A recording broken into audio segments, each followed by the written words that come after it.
नमस्कार, आप सभी का बहुत बहुत स्वागत है लाइव लगातार में। मैं हूं आपके साथ कौशल कुमार।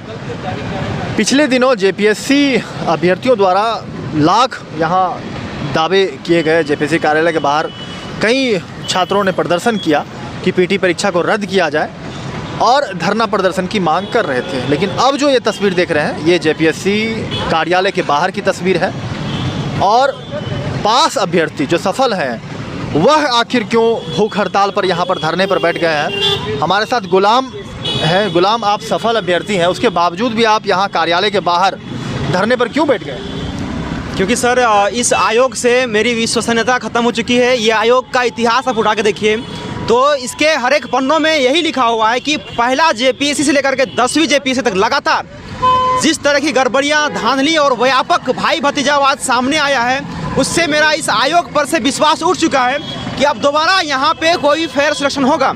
और इसीलिए यहाँ पे आप देख सकते हैं कि मैं मेंस का ये फॉर्म भरने के बाद यहाँ पे आया हुआ हूँ। और अगर आप थोड़ा सा नीचे दिखाइएगा कैमरा को तो यहाँ दिखेगा आपको कि जेपीएससी का जो भी नोट्स है, मेंस का सारा नोट्स मैं यहाँ लेके बैठा हुआ हूँ और इसको मैं पढ़ भी रहा हूँ यहाँ बैठ के। और मैं इसलिए पढ़ रहा हूँ ताकि ये हमारी जो मांग है, हमारी मांग पूरा होगा तो फिर मैं इस एग्ज़ाम को लिखूंगा और मैं क्वालिफाई हो जाऊंगा। हमारी यही मांग है कि जेपीएससी ने लगातार जिस तरह से अपनी विश्वसनीयता को खोई है, लगातार अपने ही कार्यशैली पे जेपीएससी ने ऐसे ऐसे काले कारनामे दिखाए हैं कि वह खुद प्रश्न चिन्ह में घिरते जा रही है। और ऐसे में हमारा एक ही मांग है कि जब तक ये जेपीएससी मेंस का एग्ज़ाम लेगी, मैं इस एग्ज़ाम को बहिष्कार करूंगा, मैं इस एग्ज़ाम को बाइकआउट करूंगा। अगर ये एग्ज़ाम यूपीएससी कंडक्ट करेगी तो ही मैं ये एग्ज़ाम को लिखूंगा और मैं क्वालिफाइड हो पाऊंगा। और आज आपके सामने मैं डंके की चोट में बोल रहा हूँ कि जिस दिन यूपीएससी मेरा ये एग्ज़ाम लेगी मेंस का, मैं उसी दिन सिलेक्शन हो जाऊंगा। क्योंकि मेरा सिलेक्शन उसी दिन हो जाएगा, क्योंकि मैं जानता हूँ कि योग्यता को कोई भी चुनौती नहीं दे सकता है। और इसीलिए आपके सामने मैं बोल रहा हूँ डंके की चोट में कि जेपीएससी ने जिस तरह से एग्ज़ाम को जितने व्यापक स्तर पर जितना जल्दीबाजी में ले रही है, पूरा संदेह के घेरे में जा रही है कि 252 जो सीट है सब के सब सीट बिके हुए हैं। अभी जो 4293 सीट जो उन्होंने जारी किए हैं पीटी के लिए, जो रिज़ल्ट जारी किया है, उनमें से लगभग 252 सीट का सिलेक्शन पहले से ही तय है, डिसाइडेड है। तो ऐसे में हम इस बात को लेकर के कैसे घर में तैयारी कर सकते हैं कि हमारा भी सिलेक्शन यहाँ पे होगा, फेयर सिलेक्शन होगा।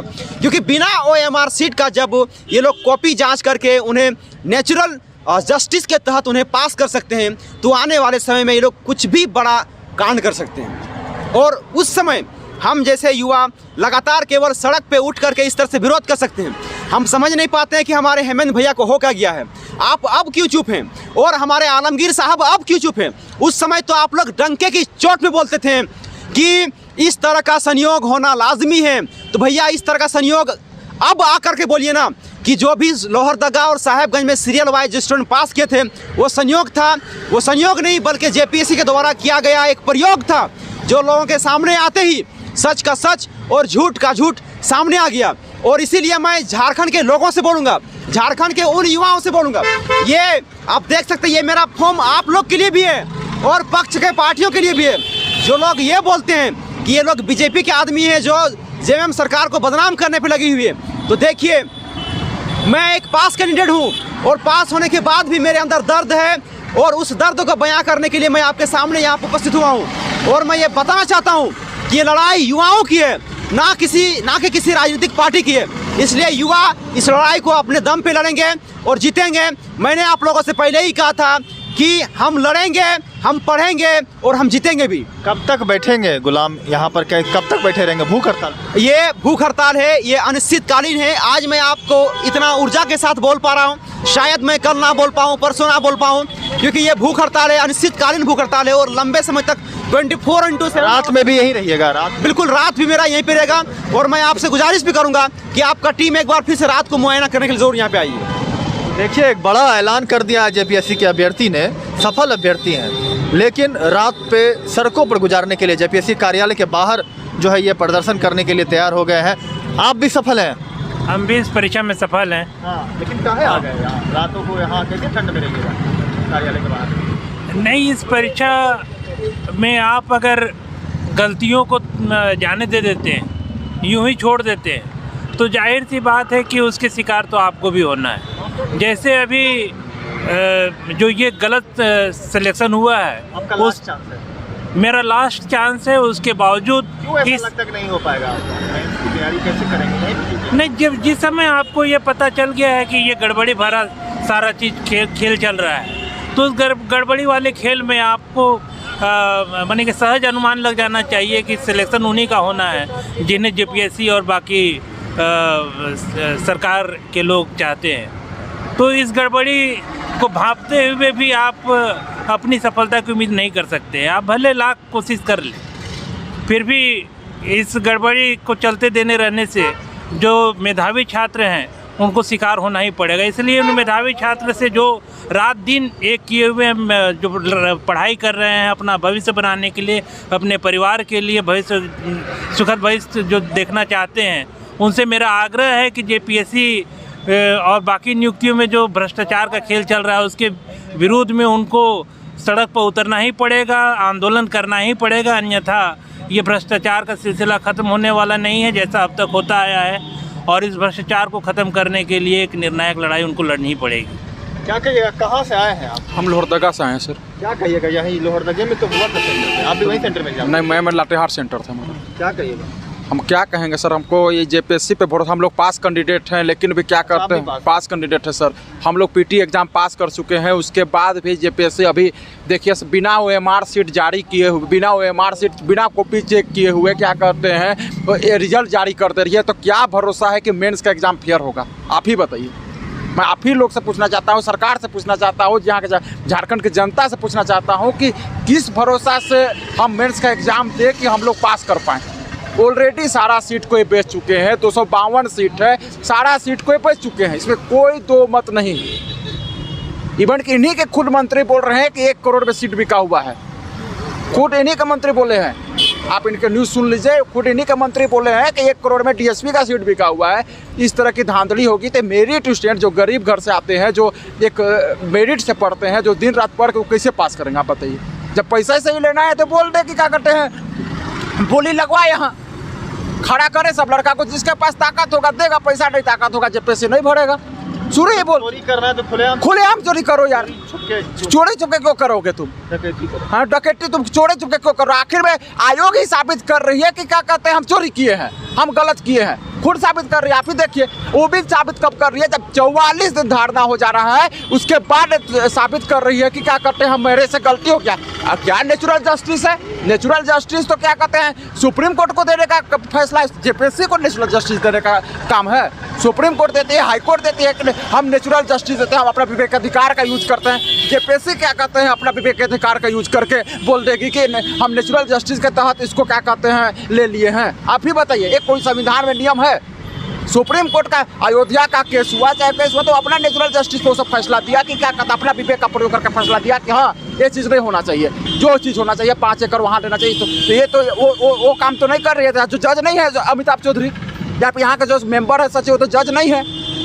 जज आप ही बताइए, जज नहीं है, नेचुरल जस्टिस लिखते हैं, नेचुरल जस्टिस के हम 57 बच्चा को क्या कहते हैं ले लिए हैं, अब उसको हम रद्द कर दे रहे हैं। अब वो अनिश्चितकालीन आप लोग जब तक ये एग्ज़ाम रद्द नहीं होता है, ये एग्ज़ाम रद्द होने से हमको मतलब नहीं है, ये जेपीएससी को भंग कीजिए।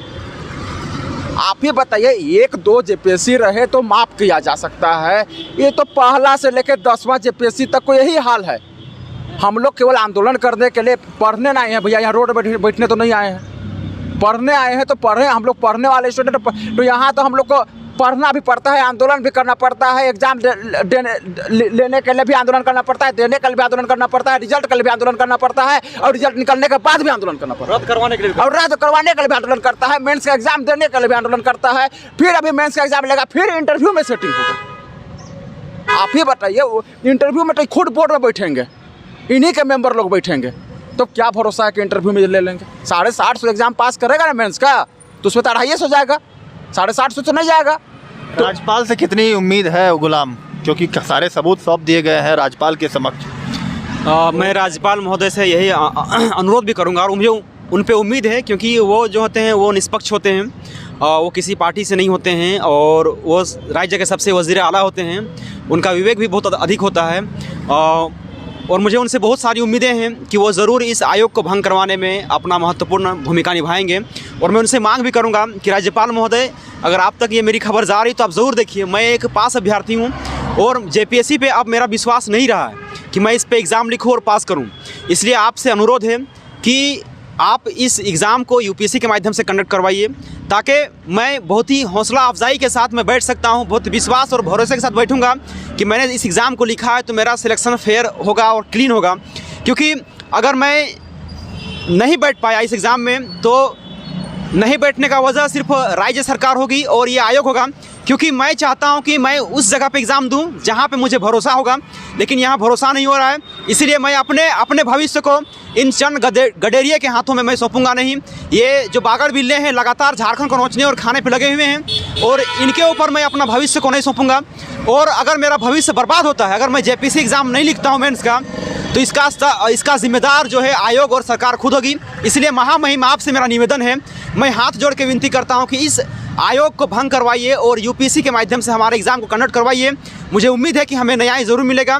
और इस न्याय के साथ मैं आपसे और एक चीज़ मांग कर रहा हूं कि राज्य में और भी जैसे बहुत सारे युवा हैं जो लगातार इस नियुक्ति वर्ष में नियुक्ति की मांग कर रहे हैं, तो उनके साथ भी न्याय होना चाहिए। वो भी नियुक्ति में बहुत ज़्यादा परेशान हैं, किसी के घर में खाने के लिए भी कुछ नहीं, लेकिन फिर भी आज वो लोग सड़कों पे खाक छानने को मजबूर हो चुके हैं, सड़क पे आकर के मजबूर हो चुके हैं। तो आपसे निवेदन है कि आप थोड़ा सा इस पर भी संज्ञान लीजिए। आपका बहुत बहुत हम झारखंड के युवाओं पे मेहरबानी होगा, कृपा होगा। तो तस्वीरें सीधे तौर पर यह बयां कर रही है कि बेरोजगारी का क्या आलम हो चुका है। बेरोजगारी भत्ते की बात की जाए, रोजगार देने की बात की जाए, सभी जो वादे सरकार ने किए थे, पार्टियां ने की थी, उन सभी वादों को पूरे नहीं होने के कारण जो है छात्रों में निराशा है, हताशा है। और ये तस्वीर जेपीएससी कार्यालय के बाहर की तस्वीर है। सभी सफल अभ्यर्थी हैं और एक आंदोलन बापू वाटिका के पास चल रहा है, जहाँ की जितने भी छात्र नेता हैं, जितने भी एग्जामिनेशन दिए थे पीटी के, वह वहाँ कर रहे हैं। लगभग 2 महीने का वक्त, 1.5 महीने से ऊपर का वक्त बीत चुका है और अब यह तस्वीरें निश्चित रूप से यह बयां कर रही है कि क्या कुछ इसमें निर्णय निकलेगा, क्योंकि लगातार अब ठंड में जो है इनका कहना है कि यहीं पर हम डटे रहेंगे। लेकिन अब देखने वाली बात होगी कि यह असर, यह छात्रों का, यह अभ्यर्थी का आंदोलन क्या जेपीएससी को झुका देती है, क्या सरकार जो है इस पर क्या कुछ फैसले लेती है, यह अब देखने वाली बात होगी। लाइव लगातार के लिए रांची से मैं कौशल कुमार। न्यूज अपडेट के लिए आप हमारे चैनल को सब्सक्राइब करें। आप हमें फेसबुक और इंस्टाग्राम पर भी फॉलो कर सकते हैं। बने रहे लगातार.in के साथ।